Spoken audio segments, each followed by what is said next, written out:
welcome to Media Glitch. I am your host for this segment, Miranda, and I've got with me the good, the illustrious, the shiny, Joel. Shiny! What's that song? You know the song? No. No? Moana? No one else has kids except for me. I guess that's why I'm singing Moana. Oh my goodness, I'm sorry. Hey, it's good to see you. I feel like it's been a long time. It has since been we've had you on the couch. A little bit. Well, actually, it's been a while since we've filmed in general. So it's not like we're not hanging out no more. We just haven't been in the studio.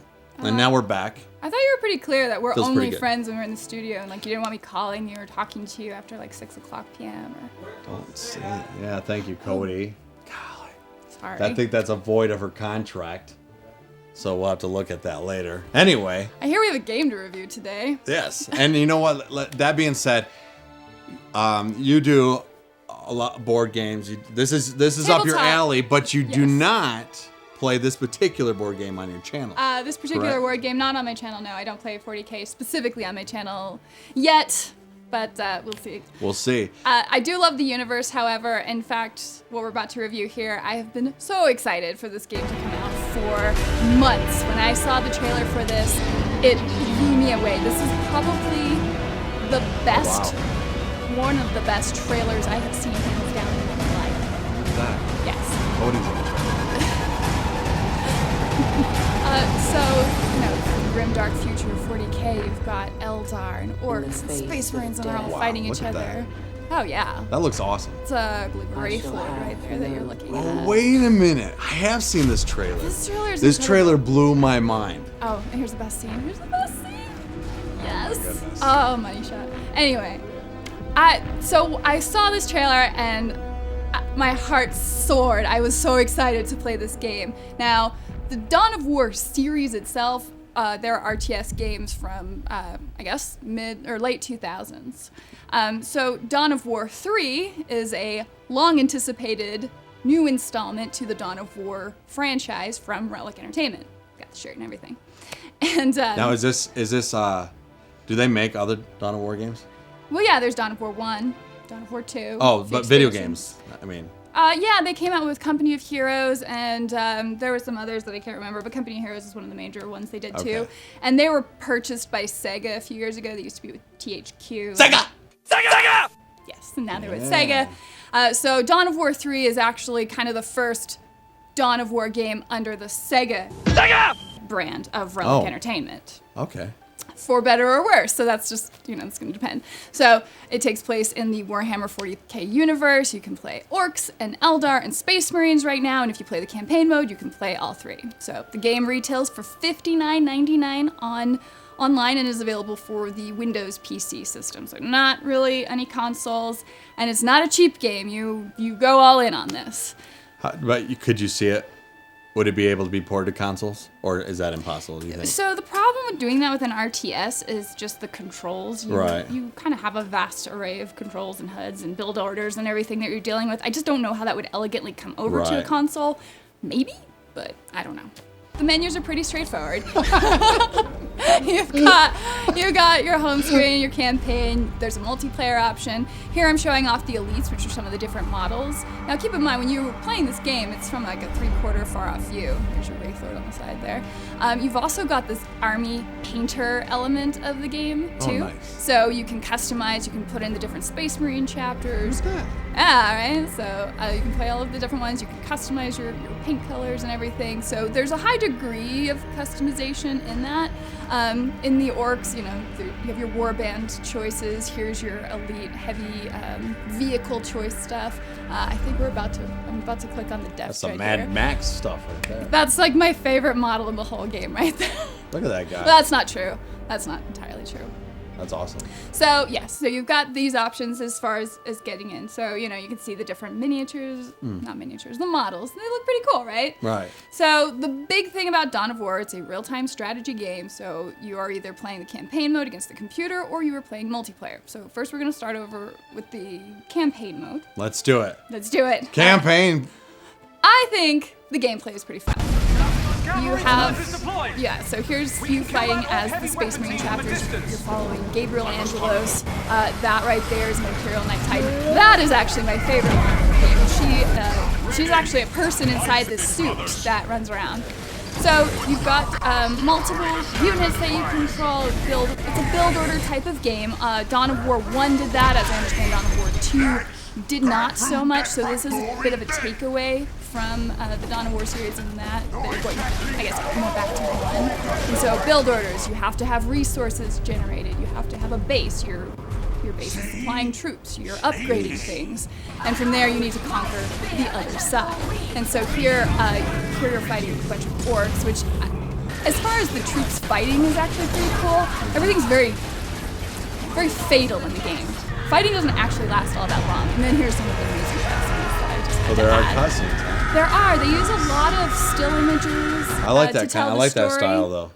Yeah. No, I mean, the opening cinematic, again, blows my mind, but for the most part, as you progress through the story, you are looking at still image cinematics and interaction with the with characters. Right on. Really good voice acting. I thought that was really solidly done.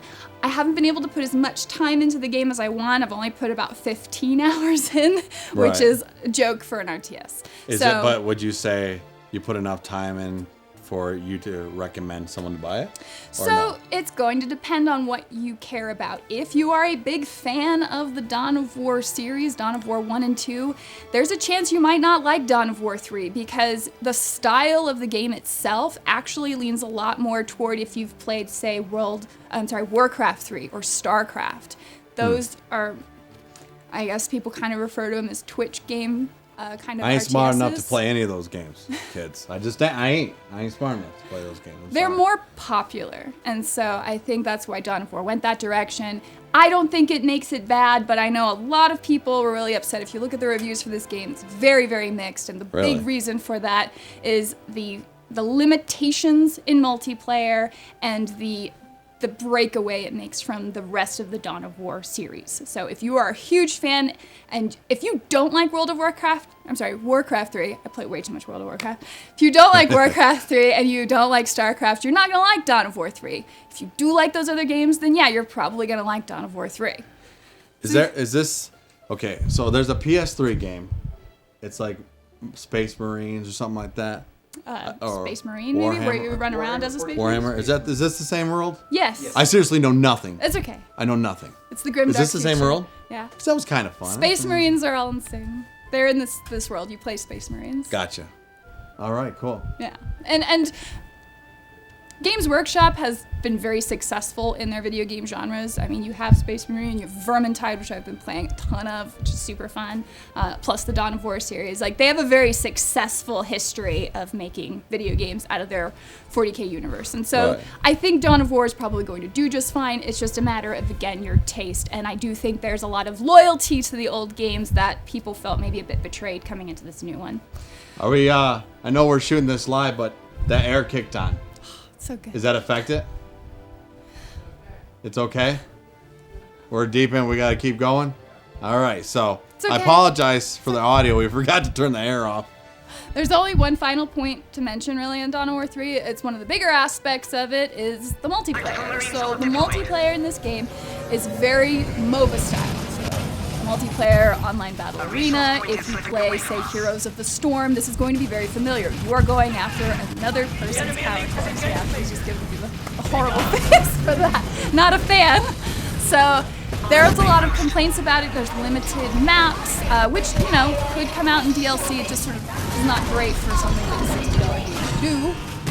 And yeah, so limitations on that. You're always going after the other power core. That said, you still play with some brilliant models. I've got Solaria there, running the Imperial Knight Titan there, just murdering everything.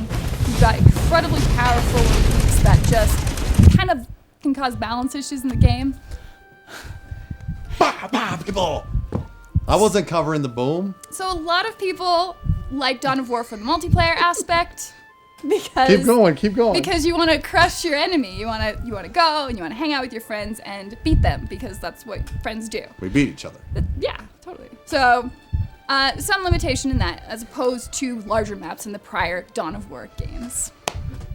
So, that said... That's good. It's awesome, man.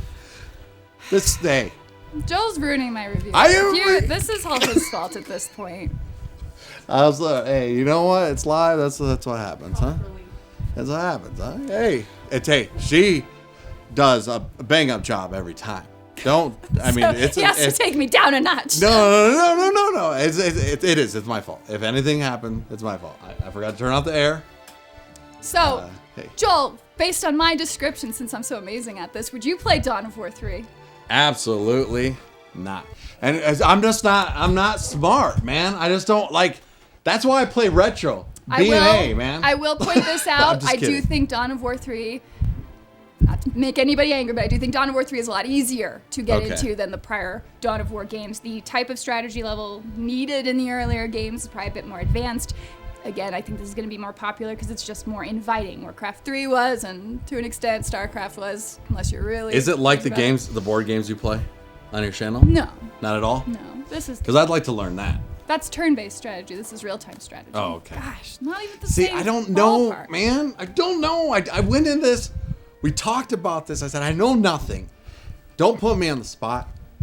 Now you did. Well, Joel, he really hates being put on the spot. No room for improv at all. All right. So, based on that, again, my recommendation for Dawn of War 3 is if you are into Warcraft 3 and that style of RTS, you will probably enjoy this. And I thought the single-player campaign was fine. I know there was a lot of complaints about it being a glorified tutorial. I disagree. I enjoyed the story. I really liked the voice acting, and I thought that was compelling.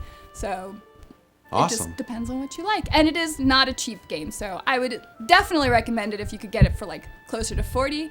But if this is up your alley, then it's going to be worth the $60. You won't hate it. Right on. Go check out Wargamergirl. That's right. You can check out the playthrough. I actually am recording playthroughs of Dawn of War 3 on my channel at YouTube/Wargamergirl. And every so often, I also have a Twitch feed that you can follow me on Twitch at twitch.tv/Wargamergirl. So, and if I'm not too lazy, I'll put some of that in the description. Since we're still on Media Glitch, don't forget to like and subscribe to this channel. Right. And, just give a thumb up out of pity for Joel. I mean, he really obviously struggled getting through this review. Wow! Wow, it's good to have you back on the couch. I missed you. I missed you so much. What are friends for, Joel? So, thank you so much for watching, and we will see you next time. Bye-bye.